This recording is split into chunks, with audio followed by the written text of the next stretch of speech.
घना जंगल, रात का समय, पेड़ों के पत्तों पर चांदनी की हल्की रोशनी पड़ रही है। अचानक एक लड़का, अरुण, जंगल में रास्ता भटक जाता है। अरे भगवान, ये रास्ता तो कहीं दिख ही नहीं रहा। मैं गांव कैसे पहुंचूंगा? अचानक हवा का झोंका चलता है, पत्तियां सरसराती हैं, सामने से चमचमाती रोशनी निकलती है और उसी में से एक सुनहरी पंखों वाली मोरनी प्रकट होती है। उसके पंखों से हल्की जादुई चमक फैल रही है। डरो मत बालक, मैं तुम्हें सही राह दिखाने आई हूँ। तुम बोल कैसे रही हो? और तुम्हारे पंख तो ऐसे चमक रहे हैं जैसे तारों की रोशनी हो। मैं कोई साधारण मोरनी नहीं हूँ, सदियों से इस जंगल की रक्षक हूँ। जो भी सच्चे मन और साहस के साथ यहाँ आता है, उसे मैं रास्ता दिखाती हूँ। क्या तुम मुझे मेरे गांव पहुँचा दोगी? हाँ, पर पहले तुम्हें मेरी एक परीक्षा पास करनी होगी। याद रखो, जादू हमेशा नेक दिल वालों के लिए ही काम करता है। जंगल और भी गहरा होता जाता है। चारों ओर हल्की धुंध फैलने लगती है। दूर से उल्लू की आवाज सुनाई देती है। अरुण थोड़ा डर जाता है, लेकिन मोरनी की चमक उसे साहस देती है। अरुण, तुम्हारी परीक्षा आसान नहीं होगी। तुम्हें उस अंधेरी घाटी से होकर गुजरना होगा, जहाँ डरावने साए रहते हैं। पर याद रखना, वे सिर्फ तुम्हारे डर का रूप हैं। अगर तुम डरे तो रास्ता खो दोगे। साए? अगर उन्होंने मुझ पर हमला किया तो? वे तुम्हें छू भी नहीं पाएंगे, जब तक तुम्हारे दिल में डर नहीं होगा। बस साहस रखो और मेरे बताए मंत्र को याद रखना। मंत्र? कौन सा मंत्र? सच्चाई और साहस मेरा साथ, अंधेरा कभी न पाए मुझे मात। इसे बार बार दोहराना और तुम्हें डर से मुक्ति मिलेगी। दोनों एक साथ कदम से कदम मिलाकर गांव की ओर रवाना हो जाते हैं।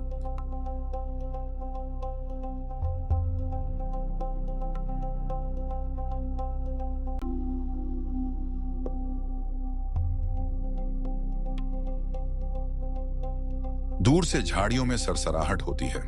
पेड़ों के बीच से काले धुएं जैसे आकृतियां हिलती डुलती दिखाई देती हैं। अरुण घबरा जाता है। सच्चाई और साहस मेरा साथ, अंधेरा कभी न पाए मुझे मात। जैसे ही वह मंत्र बोलता है, मोरनी के पंख और ज्यादा चमकने लगते हैं। काले साए पीछे हटने लगते हैं और एक सुनहरी रोशनी से रास्ता साफ हो जाता है। शाबाश अरुण, तुमने पहला डर जीत लिया। अब आगे का रास्ता तुम्हें तुम्हारे गांव की ओर ले जाएगा, लेकिन असली परीक्षा अभी बाकी है। असली परीक्षा? वो क्या है? बस चलते रहो इस रास्ते पर, धीरे धीरे सब सच तुम्हारे सामने खुल जाएगा। दोनों फिर से अपने रास्ते पर चल पड़े।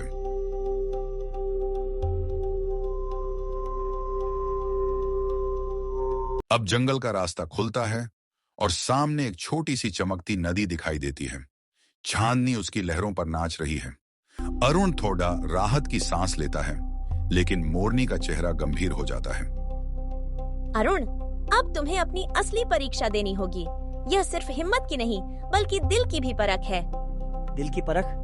इसका मतलब क्या है? उस पार तुम्हें दो रास्ते दिखेंगे। एक रास्ता आसान होगा, रोशनी और फूलों से भरा। दूसरा रास्ता कठिन और अंधेरा होगा।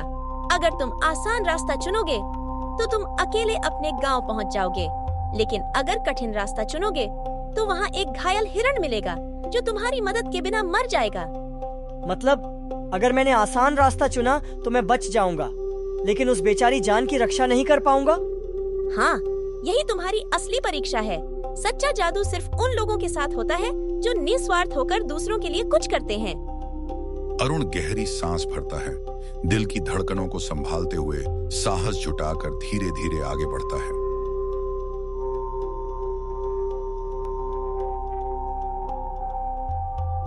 अरुण गहरी सांस लेता है। सामने दो रास्ते हैं। एक रास्ता फूलों और रोशनी से भरा हुआ और दूसरा रास्ता धुंध, अंधेरे और कांटों से ढका हुआ। अगर जादू नेक दिल वालों के साथ है तो मैं कठिन रास्ता ही चुनूंगा। उस हिरण को मैं अकेला नहीं मरने दूंगा। मोरनी की आंखों में चमक आ जाती है, जैसे संतोष हो। उसके पंख और भी सुनहरे हो जाते हैं। शाबाश अरुण, यही सच्ची परीक्षा थी। अब आगे बढ़ो, क्योंकि तुम्हारा साहस ही तुम्हें मंजिल तक पहुंचाएगा। अरुण दृढ़ कदमों से अंधेरे रास्ते पर चल पड़ता है। चारों ओर से अजीब आवाजें आने लगती हैं और दूर कहीं से घायल हिरण की कराह सुनाई देती है।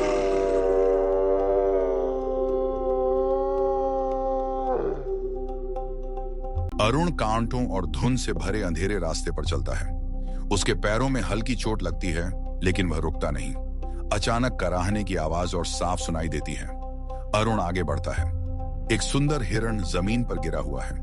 उसकी टांग पर गहरा जख्म है और वह दर्द से तड़प रहा है। उसकी सांसें भारी हैं। बचाओ, अब मुझसे और नहीं चला जाएगा। ये दर्द सहा नहीं जा रहा। घबराओ मत, मैं तुम्हें ऐसे नहीं छोड़ूंगा। लेकिन मैं मदद करूं कैसे?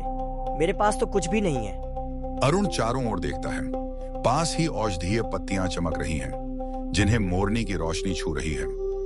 अरुण, जंगल खुद मदद करता है अगर इरादा सच्चा हो। उन पत्तियों को पानी से मिलाकर हिरण के घाव पर बांध दो। अरुण हिरण के घाव पर पट्टी बांधता है। कुछ ही देर में हिरण का दर्द कम होने लगता है और वह धीरे धीरे उठ खड़ा होता है। धन्यवाद बालक, अगर तुम ना आते तो मैं मर जाता। तुम्हारा दिल सचमुच बहुत नेक है। नहीं भाई, ये तो मेरा फर्ज था।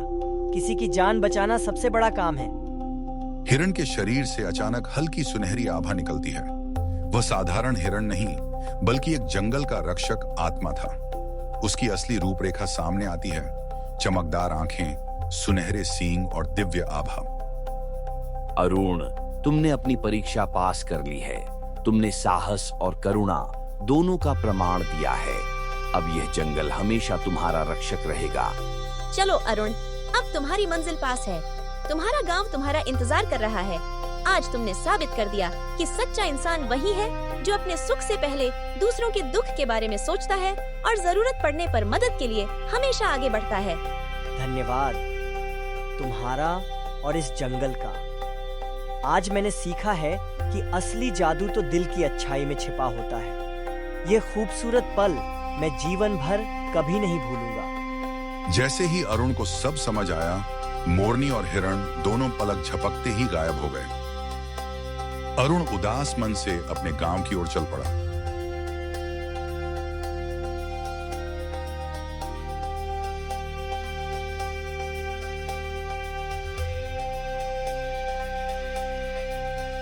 लंबे पेड़ों की छांव के बीच अरुण धीरे धीरे चल रहा है।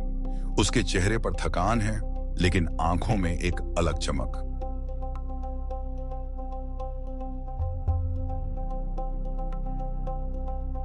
शायद जादू सिर्फ देखने की चीज नहीं, महसूस करने की चीज है। मोरनी और हिरण भले ही गायब हो गए, लेकिन उनका संदेश मेरे दिल में हमेशा रहेगा।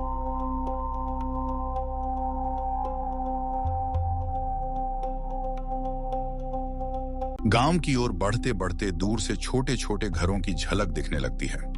बच्चे खेलते हुए नजर आते हैं और खेतों से आती हवा अरुण के चेहरे को छूती है। देखो देखो, अरुण वापस आ गया। जैसे ही अरुण आंगन में पहुंचा, दादाजी की आंखों में चमक लौट आई। उनका चेहरा खिल उठा और मानो बरसों से लगी सारी चिंताएं उसी पल धूप की तरह छोंट गई हों। अरे अरुण बेटा, तू आ ही गया। कहां गुम हो गया था रात भर? पूरा गांव तेरे पीछे भटक गया। तेरी चिंता में तो हमारी जान ही अटक गई थी रे। दादाजी, गलती से मैं जंगल में भटक गया था। मुझे गांव के रास्ते का कुछ पता ही नहीं चल रहा था। बहुत डर लग रहा था। आप माफ कर दीजिए दादाजी। अरे पगले, गलती तो हो ही जाती है। तू सलामत लौट आया, बस यही सबसे बड़ा सुख है। अब चिंता छोड़ दे, हम सब तेरे साथ हैं। लेकिन बेटा अरुण, कहीं जंगल में किसी जानवर से खतरा तो नहीं हुआ ना? और फिर तुझे रास्ते का पता कैसे चला? नहीं दादाजी, मुझे कोई जंगल का जानवर नुकसान नहीं पहुंचा पाया। सच कहूं तो जंगल में मुझे कुछ जादुई साथी मिले, मोरनी और हिरण। उन्हीं की मदद से मुझे रास्ते का पता चला और मैं सुरक्षित गांव वापस आ गया। क्या जंगल की मोरनी और हिरण ने तेरा साथ दिया? बेटा, ये तो किसी चमत्कार से कम नहीं। हाँ दादाजी, जब मैं बिल्कुल हार मानने वाला था, तभी मोरनी ने मुझे हिम्मत दी और हिरण ने सही रास्ता दिखाया। अगर वो दोनों न होते तो शायद मैं कभी वापस गांव नहीं पहुंच पाता। सच ही कहते हैं लोग, भगवान अपने नेक दिल बच्चों की रक्षा करने के लिए किसी न किसी रूप में साथ भेज ही देते हैं। बेटा अरुण, आज ये मोरनी और हिरण तेरे लिए फरिश्ते बनकर आए। कभी कभी सबसे बड़ा जादू किसी चमकते ताबीज या रहस्यमयी शक्ति में नहीं होता, बल्कि इंसान के दिल में होता है। अरुण ने यह सीख लिया था कि सच्चा साहस वही है जिसमें हम अपने सुख से पहले दूसरों का दर्द समझें, और यही सीख उसके गांव को भी नई रोशनी देने वाली थी।